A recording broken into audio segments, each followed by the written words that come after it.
బాధపడ్డానో తెలుసా? మనం పల్లెటూరి నుంచి వెళ్ళిపోయిన తర్వాత అమ్మను నన్ను తిరిగి ఇంట్లోకి ఆహ్వానిస్తారు, అప్పుడు అందరం కలిసి సంతోషంగా ఉండొచ్చు అని అనుకున్నాను. కానీ ఇలా అవుతుందని అనుకోలేదు. మీ అమ్మ ఇప్పుడు వచ్చిందంటే మళ్ళీ గొడవలు మొదటికొస్తాయి. నిన్ను శవాల కోటకి పంపిస్తానంటుంది. నేను వద్దంటాను. అది ఎంతకీ తెగదు. జరగవలసింది ఎటు జరుగుతుంది. నిన్నైతే మేం ప్రమాదంలోకి నెట్టలేం కదమ్మా.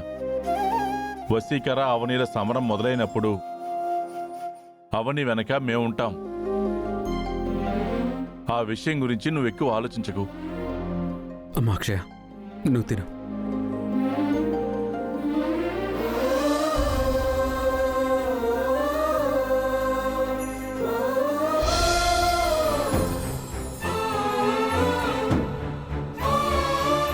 ఏంటమ్మా ఇంత రాత్రిపూట వచ్చావు? అమ్మ కోసం పూజారి గారు.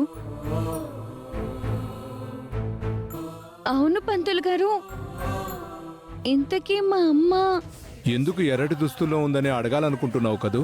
అవును పంతులు గారు. దుష్ట శిక్షణ, శిష్ట రక్షణ కోసం ఈ ఊరికి పట్టిన పీడని, దాపరించిన అరిష్టాన్ని అంతం చేయడానికి ఆ ఆది దంపతుల అనుగ్రహం కోసం దీక్ష చేస్తుందమ్మా. మీ అమ్మ పట్టిన ఈ దీక్ష దిగ్విజయంగా పూర్తయితే ఈ ఊరు ఎప్పట్లాగా పచ్చని పంటలతో, పక్షుల కిలకిలలతో కలకల్లాడుతుందమ్మా. అమ్మా,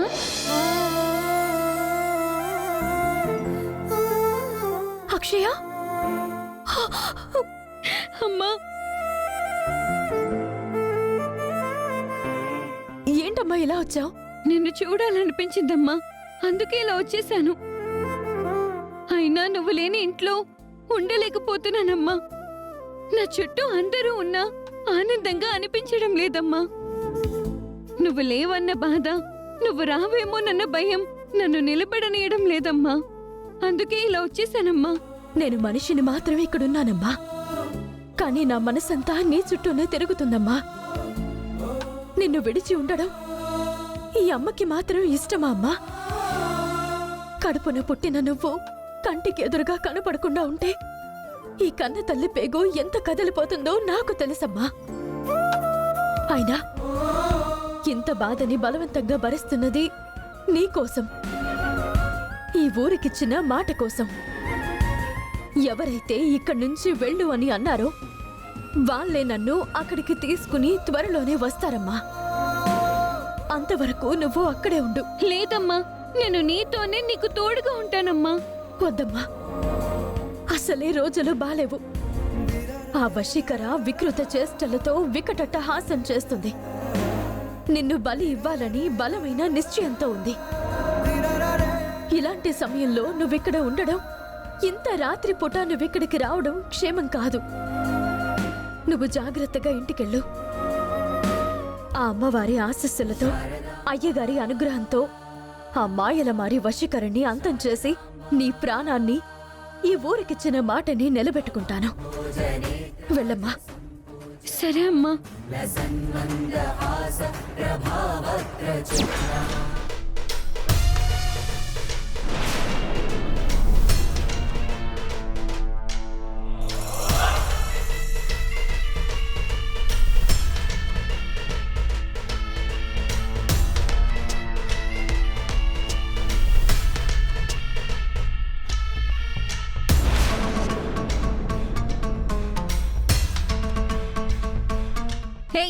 ఎవరు నువ్వు?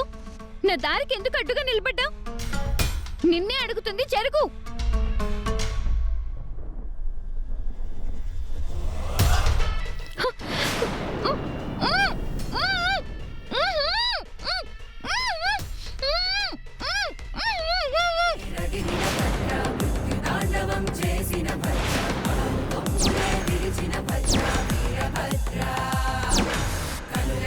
అమ్మా, నా ఇంటి దీపానికి ఎలాంటి ఆపద కలగకూడదు అని నీ ముందు అఖండ దీపాన్ని వెలిగించాను. కానీ నేను వెలిగించిన ఈ దీపం ఆరిపోవడంతో నాలో అంతులేని ఆవేదన, అనంతమైన అలజడి రేగుతుంది తల్లి. నా అక్షయ ఆయువుకి ఎలాంటి అనార్థం జరగకుండా కాపాడు తల్లి, కరుణించు తల్లి.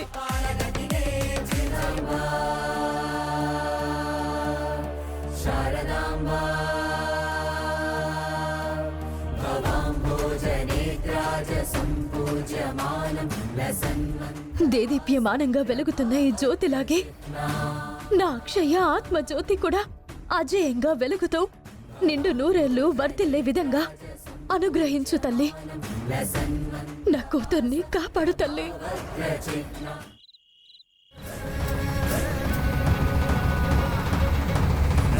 పెళ్ళై వారం రోజులు అవుతున్నా ఒకే ఇంట్లో పరాయి వాళ్ళ వేరు రూముల్లో ఉంటున్నాం.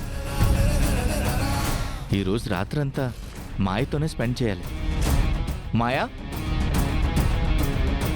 మాయా,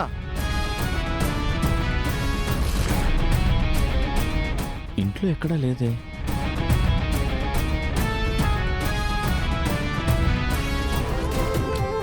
తాతయ్య, ఏంట్రవి? మాయ కనిపించట్లేదు, ఎక్కడికెళ్ళింది? తెలీదురా. అయినా ఈ సమయంలో ఎక్కడికెళ్ళుంటుంది? ఇంట్లోనే ఉండుంటుంది. మీ గదిలోనో వంటగదిలోనో ఉంటుంది. సరిగ్గా చూడు.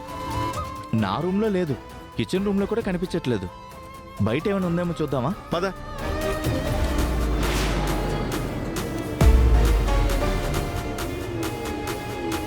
ఏమైంది? ఎందుకు అలా చూస్తున్నారు? ఎక్కడికి వెళ్ళావు? ఎక్కడి నుంచి వస్తున్నావు? రాత్రి సమయంలో బయట నీకేం పని? అదీగాక ఊరి పరిస్థితి బాగోలేదని నీకు బాగా తెలుసు. ఈ సమయంలో బయటికెళ్లాల్సిన అవసరం ఏంటమ్మా? చెప్పు మాయా, ఉన్నదున్నట్టు చెప్పు. మా దగ్గర అబద్ధం చెప్పకు. ఏమైంది మీకు? ఎందుకు ఇంతలా సీరియస్ అవుతున్నారు? ఇంట్లో టీవీ చూసి చూసి బోర్ కొడుతుందని అలా బయటకు వెళ్ళాను. సిటీలో ఇంత మంచి వాతావరణం, ఫ్రెష్ ఎయిర్ ఉండవు.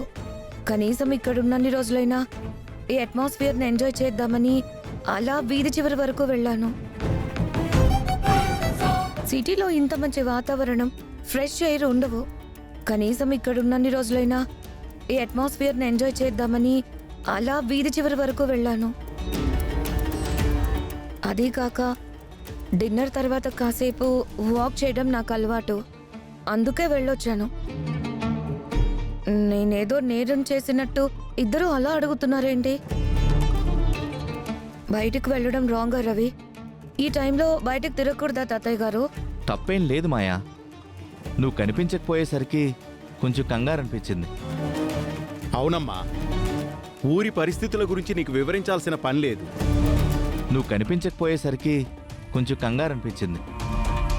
అవునమ్మా, ఊరి పరిస్థితుల గురించి నీకు వివరించాల్సిన పని లేదు. మా గురించి బాగా ఆలోచించే మంచి మనిషివి నువ్వు. నువ్వు మా జీవితాల్లోకి రావడం మా అదృష్టంగా భావిస్తున్నా. ఇటువంటి పరిస్థితుల్లో నీకేదైనా అయిందంటే మేం తట్టుకోలేమమ్మా. అదీ కాక వేదవతి గారి కుటుంబం వల్ల ఊరంతా సఫర్ అవుతుంది.